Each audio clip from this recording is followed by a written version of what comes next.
Good morning, Radhe Radhe, हर महादेव। आज देखते हैं समाज शास्त्र विश्व कोश की जो बुक है हरीश रावत जी की, उसमें जो शब्दावली दिया हुआ है उसके बारे में हम लोग थोड़ा चर्चा करेंगे, पढ़ेंगे, समझेंगे। ठीक है। आशा करते हैं कि आप लोग सही होंगे, ठीक होंगे, मस्त होंगे, स्वस्थ होंगे। चलिए तो हम लोग स्टार्ट करते हैं कि मानव शास्त्र है क्या, और मानव शास्त्र के बारे में समाज शास्त्रीय परिप्रेक्ष्य क्या कहता है, समाज शास्त्रीय विचारक क्या कह रहे हैं, उसके बारे में देखते हैं। तो देखिए, यहाँ देखते हैं हम लोग कि मानव शास्त्र मानव प्राणी की इस मानव शास्त्र यानी कि मानव प्राणी मतलब इस धारा पर अवतरण होने से लेकर के आज तक, मतलब कि जब से इंसान जन्म लिए हैं तब से लेकर के आज तक शारीरिक, सामाजिक और सांस्कृतिक विकास तथा उसके व्यवहारों में वैज्ञानिक क्या है, अध्ययन है। मानव शास्त्र क्या है? तो ये मानव प्राणी के यानी कि शारीरिक, सामाजिक, सांस्कृतिक विकास और उसके व्यवहारों का जो वैज्ञानिक अध्ययन है, उसी को हम लोग कहते हैं मानव शास्त्र। यानी कि मानव जाति के व्यवहार के, संस्कृति के, विकास के बारे में हम लोग जो वैज्ञानिक पद्धति से अध्ययन करते हैं, उसी को हम कहते हैं मानव शास्त्र। हर्स्कोविट्ज के शब्दों में मानव तथा उसके कार्यों का अध्ययन क्या है, मानव शास्त्र है। देखिए, एगो यहाँ पर समाजशास्त्री का नाम दिया है हर्स्कोविट्ज, जो कि कह रहे हैं कि मानव तथा उसके कार्यों का अध्ययन मानव शास्त्र है। इसकी दो प्रमुख शाखा है। पहला है भौतिक मानव शास्त्र और दूसरा है सामाजिक सांस्कृतिक मानव शास्त्र। ठीक है। तो पहला हम लोग देख लेते हैं भौतिक मानव शास्त्र और दूसरा सामाजिक मानव शास्त्र।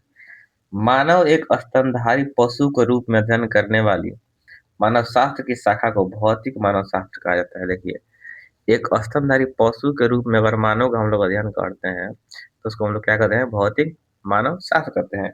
इसके अंतर्गत उद्विकासीय प्रक्रिया में बंदर से मानव तथा उसके अस्थि पंजर, शरीर रचना, यौन अंतर, अनुवांशिकी, प्रजनन आदि विषय पर अध्ययन किया जाए। देखिए, यहाँ बता रहा है कि भौतिक मानव शास्त्र के अंतर्गत उद्विकासीय प्रक्रिया यानी कि जो स्टार्टिंग में मानव कैसे विकसित हुआ उसके बारे में बता रहा है कि अस्थि पंजर के हाथ कैसे थे, उसका शरीर कैसा था। ठीक है, शरीर रचना बता रहा है ना, यौन अंतर क्या था, अनुवांशिकी क्या था, प्रजनन किया था, इस सब के बारे में, कैसे प्रजनन हुआ, कैसे उसका मतलब धीरे धीरे विकास हुआ। तो इस इसको हम लोग लेकर चलते हैं किसमें, भौतिक मानव शास्त्र में। उसके बाद हम लोग देखते हैं नेक्स्ट में कि क्या कह रहा है। तो हम लोग देख लिए भौतिक मानव शास्त्र। अब हम देखते हैं नेक्स्ट में क्या दिया हुआ है। मानव शास्त्र की दूसरी शाखा जिसे हम लोग अधिकांशतः ब्रिटेन में सामाजिक मानव शास्त्र और अमेरिका में सांस्कृतिक मानव शास्त्र की संज्ञा दी गई। देखिए, ब्रिटेन में सामाजिक मानव शास्त्र का है, लेकिन अमेरिका में सांस्कृतिक मानव शास्त्र की संज्ञा दिया गया, यानी कि वहाँ पर लोग इसका ज्यादा मतलब प्रयोग किए हैं। ठीक है। और इसके अंतर्गत मानव के कार्य तथा उसके सामाजिक जीवन का अध्ययन संस्कृति के सृजनकर्ता के रूप में किया जाता है। यानी कि सामाजिक जीवन का जो अध्ययन है उस संस्कृति के सृजन करते यानी कि पालनहार यानी कि जो स्टार्ट कर रहे हैं उनके रूप में किया जाता है। तो इस तरीके से हम लोग देख लिए। अब हम लोग देखते हैं अनुप्रयुक्त या व्यवहारिक मानव शास्त्र क्या है, इसके बारे में। देखिए, यहाँ हम लोग देखते हैं अनुप्रयुक्त और व्यवहारिक मानव शास्त्र के बारे में।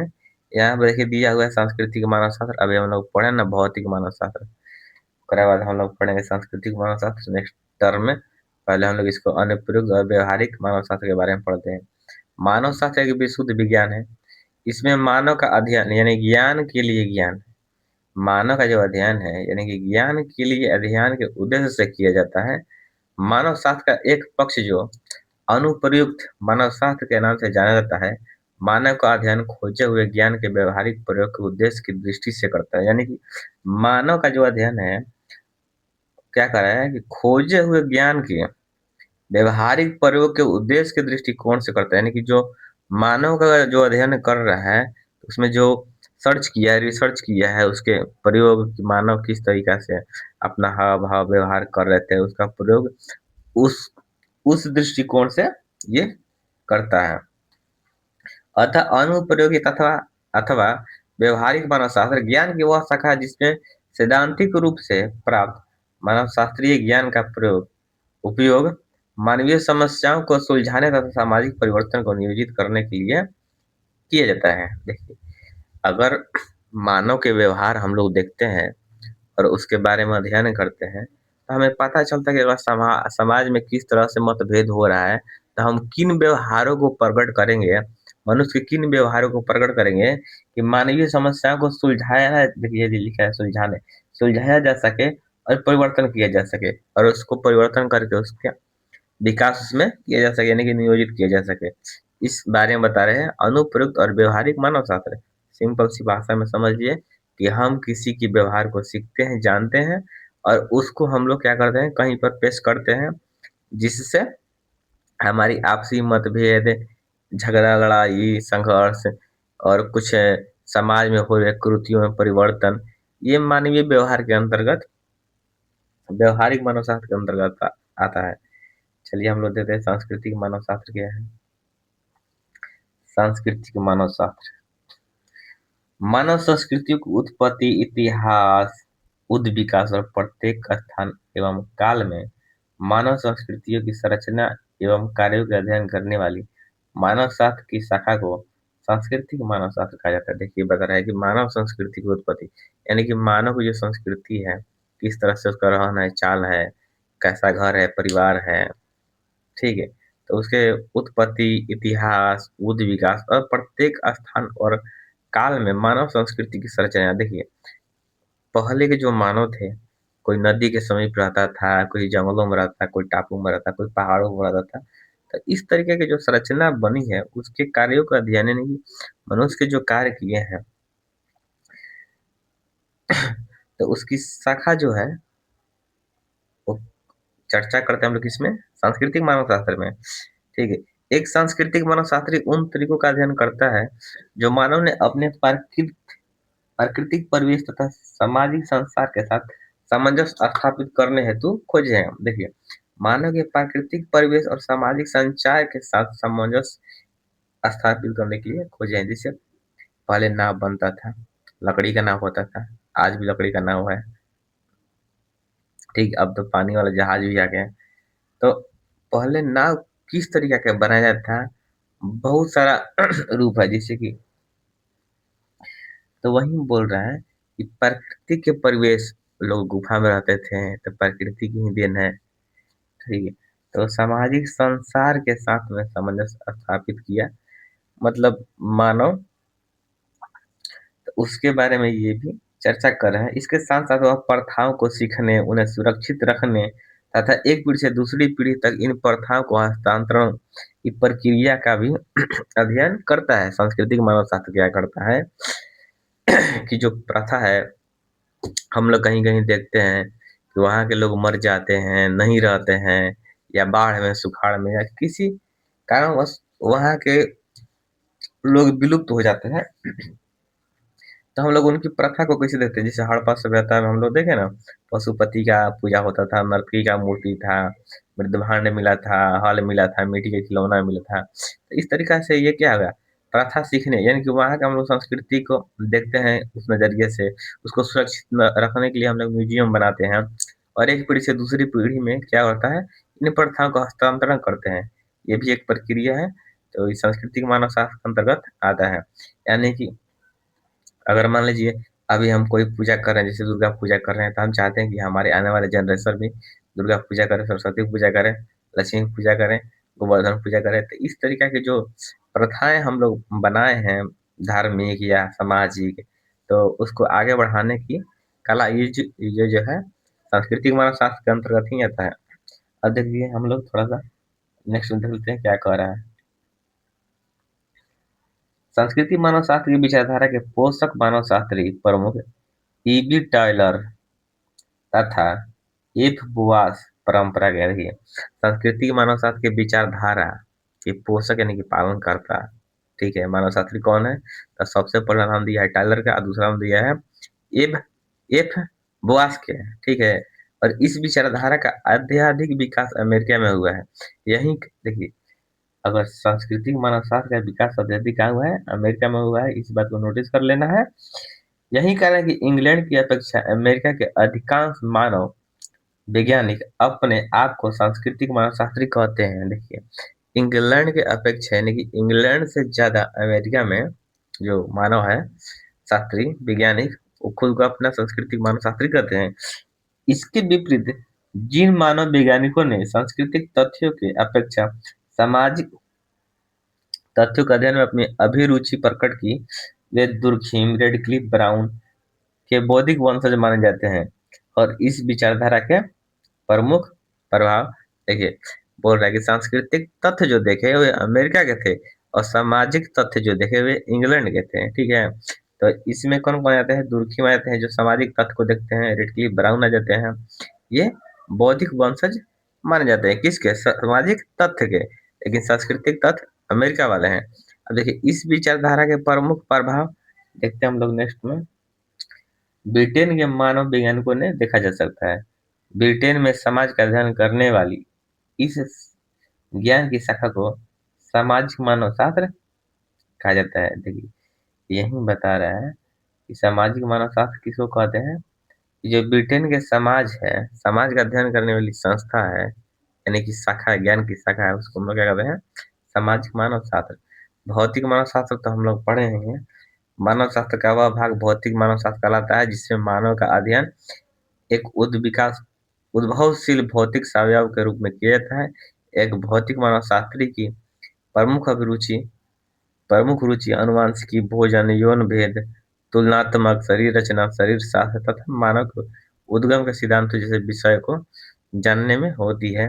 यहाँ सिंपल सी भाषा हम लोग देखते हैं अपने कि भौतिक अवयव क्या है, भौतिक मानव शास्त्र क्या है। ठीक है, तो इसके संदर्भ में हम लोग देखते हैं कि मानव का जो आनुवंशिकी है, भोजन है, यौन भेद है, तुलनात्मक शरीर की रचना, मतलब जो शरीर में परिवर्तन है, कैसे कैसे हुआ है और भेद क्या है, पुरुष कौन है, स्त्री कौन है। भोजन हर जगह का अलग अलग होता है और भोजन का प्रारूप भी चेंज होते रहता है। पहले लोग शिकार करते थे, घास फूस खाते थे, तो इस तरीके से हम लोग देखिए जिस जिससे परिवर्तन होता गया, तो उसको हम लोग भौतिक मानव शास्त्र के अंतर्गत देखेंगे कि आज ब्रेड भी खा रहे हैं, रोटी भी खा रहे हैं। ठीक है, और तुलनात्मक और शरीर रचना, पहले का जो शरीर था आज का शरीर थोड़ा चेंजिंग हुआ है, तो इस परिप्रेक्ष्य को हम लोग देखते हैं भौतिक मानव शास्त्र के अंतर्गत। चलिए हम लोग नेक्स्ट देखते हैं,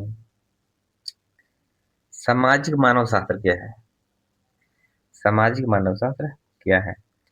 वीडियो अगर ठीक लग रहा होगा तो लाइक कमेंट शेयर करते जाइएगा और बताते जाइएगा, कुछ कमी होगा तो थोड़ा अभी नए हैं तो हड़बड़ाहट सी हो जाती है। मानव शास्त्र की एक प्रमुख शाखा है यथा सांस्कृतिक मानव शास्त्र के एक उप विभाग को सामाजिक मानव शास्त्र की संज्ञा दी गई है। मानव शास्त्र की एक प्रमुख शाखा यथा सांस्कृतिक मानव शास्त्र के एक उप विभाग को सामाजिक मानव शास्त्र की संज्ञा दी गई है।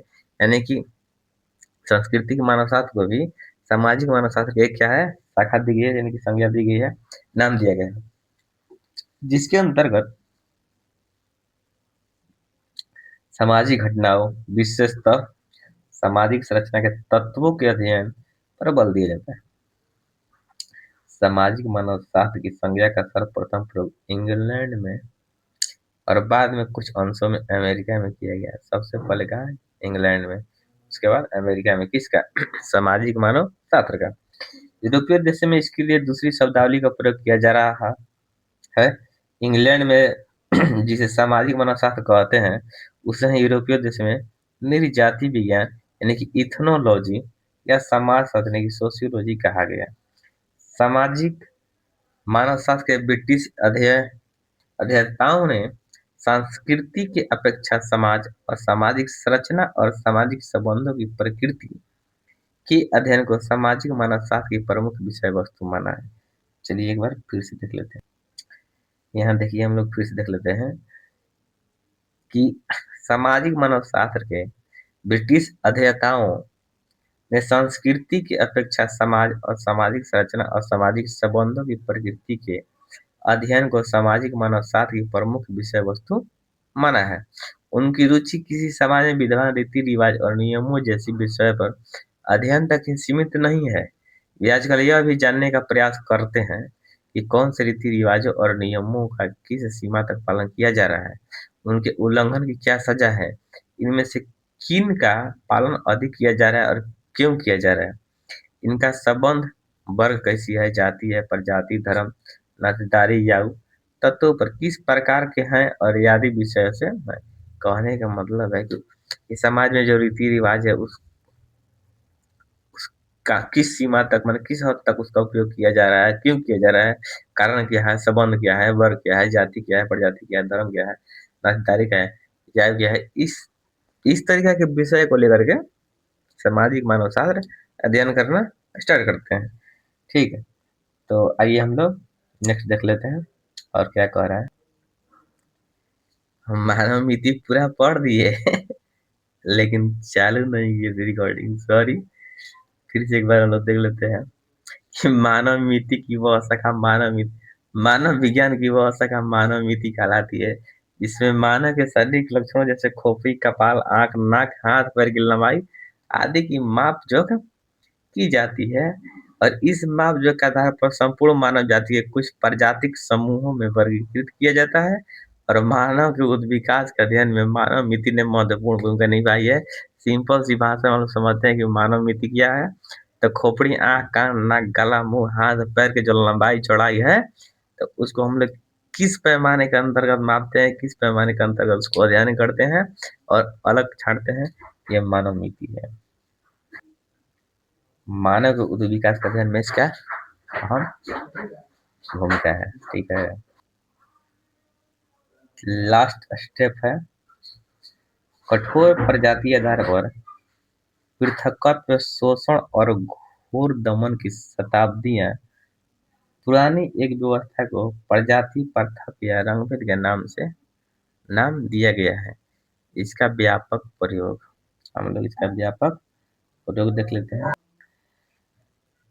प्रजाति पार्थक्य और रंगभेद के अंतर्गत हम लोग क्या देखते हैं कि कठोर प्रजातीय आधार पर पृथकत्व और शोषण, घोर दमन यानी कि अत्यधिक शोषण, अत्यधिक उसको अलगाव यानी कि छांटना, घोर दमन यानी कि अत्याचार, ये शताब्दियों पुरानी एक व्यवस्था को क्या कहते हैं, प्रजातीय पार्थक्य या रंग भेद के नाम से हम लोग जानते हैं, जिससे गोरा काला के रंग भेद, छांटना। इसका व्यापक प्रयोग हम लोग देख लेते हैं कि कहाँ पर हुआ है। तो रंग भेद का प्रयोग दक्षिण अफ्रीका में हुआ, किंतु सन 1994 के बहुप्रजातिक राष्ट्रीय चुनावों द्वारा आधिकारिक रूप से अब तक वहां भी इसे समाप्त कर दिया गया है। देखिए, दक्षिण अफ्रीका में हुआ था रंग भेद, लेकिन बता रहे कि 1994 के बहुप्रजातिक राष्ट्रीय चुनावों द्वारा आधिकारिक रूप से वहां भी इसे समाप्त कर दिया गया, मतलब वहां भी अब नहीं हो रहा है। पश्चिमी देशों तथा अमेरिका में भी अभी कुछ समय पूर्व तक काले गोरे के आधार पर भेदभाव, शोषण विद्यमान था। यानी कि पश्चिमी देशों में तथा अमेरिका में कुछ दिन पहले भी काले गोरे का भेदभाव या शोषण विद्यमान था। इसी को हम लोग रंग भेद के अंतर्गत देखते हैं। जय हिंद, जय भारत। बाकी हम लोग नेक्स्ट क्लास में देखेंगे। सेशन बताइए हमारा क्लास का कैसा रहा, कैसा नहीं। जय हिंद, जय भारत।